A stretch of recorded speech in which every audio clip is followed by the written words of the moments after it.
It's day 156. I'm just in a sweet cornfield. I don't think you can see, but it's basically all blown over and fallen over. And if you look over there, we've got a massive flood, so I'll go a bit closer to it and have a look. Remember that farmer on BBC Breakfast at the beginning of June moaning about how dry his field of sweet corn was and how dusty it was? Well, now look at it. Flooded. I think Mother Nature always bats last.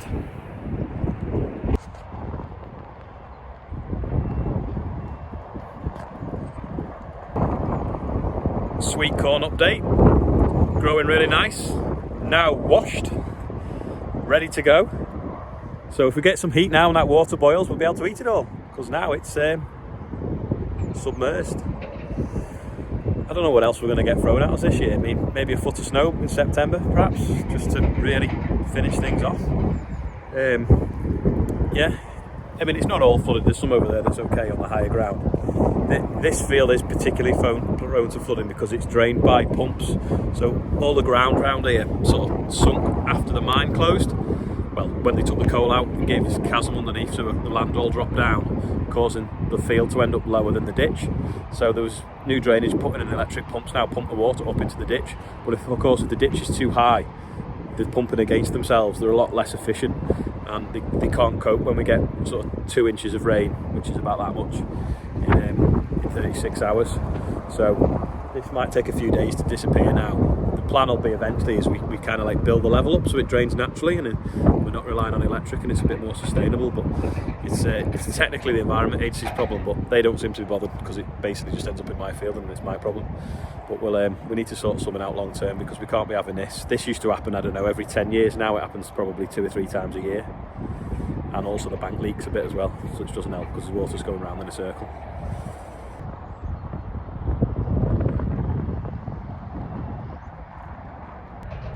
In other news, they're getting quite ripe.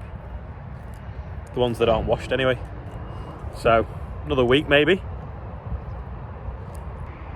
Because of the efficiency of the Environment Agency, this ditch is miraculously cleaned out all the time, and there's never any weed in it, so the water flows really fast that way and stops flooding upstream, honestly. Yeah, so this is the pumping station. So there's basically a well down here with pumps in that pump the water from the lower field over here, which you can see if you look down there.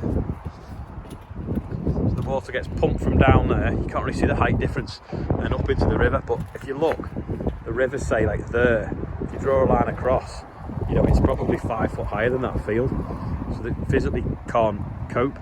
So that's the problem all the time when we get heavy rainfall. It just all arrives at this point here. You can't get up quick enough through the electric pumps. So really the ground wants to be levelled off flat like it is on the other side that was done 50 years ago. And then the drainage can just go straight through this bank and in, and it's carry on still draining naturally rather than flood. So that's the project for the next few years, maybe. Sort that out and then reinforce this bank to stop it slipping. We've actually got a baby pumpkin. Well, it's quite big actually. So something's happening and growing in this field. They are very weedy. Looks like something's been snapping them off at the top. I presume it's just the bad weather. But or something's eating it maybe. Maybe it's the hares. A few hares in here. They're very weedy, but we might be able to harvest a few, put them in the maize and create a scurry maize.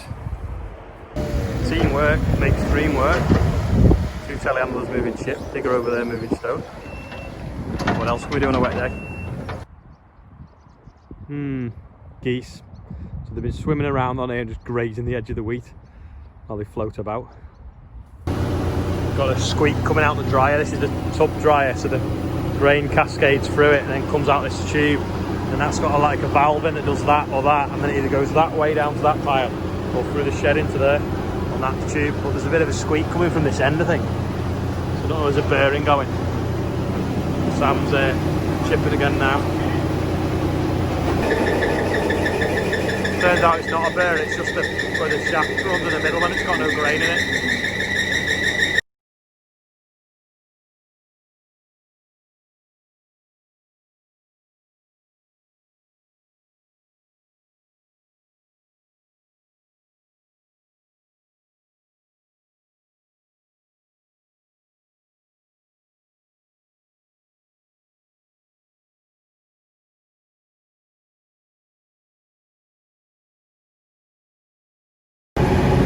As you can see now off the time lapse, the yard's looking a lot cleaner. Got a bit more space now. There's the drying sheds there. So we'll get rid of that now as it goes along.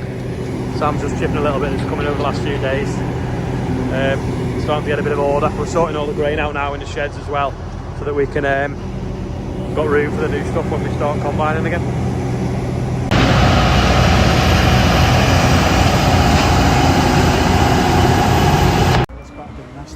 Bit of a wasp nest there that Paul's just sorted out from IPS.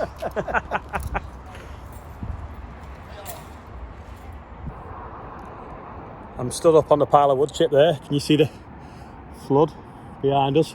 It's actually bigger than it looks because the maize is obviously sticking up out the water. Well, sticking up in the water. It makes it look like it's smaller. So I'm just on the pile of chip now. It's fairly big. 2 directions. It's I don't know, down there must be 30 foot up. Because I'm kind of level with the sheds where my feet are, bottom of the sheds. So that's about it for today. Wet day, got some broken cloud now, bit of sun coming through. See what tomorrow brings, but I think it's more wet weather. So stay safe everyone, see you tomorrow. Actually this is the flood, so I don't know if you can see. It's still in rows. It's like there's a duck about to land on it there. Is it a duck? Yeah, probably be eating me sweet corners that can swim up to it.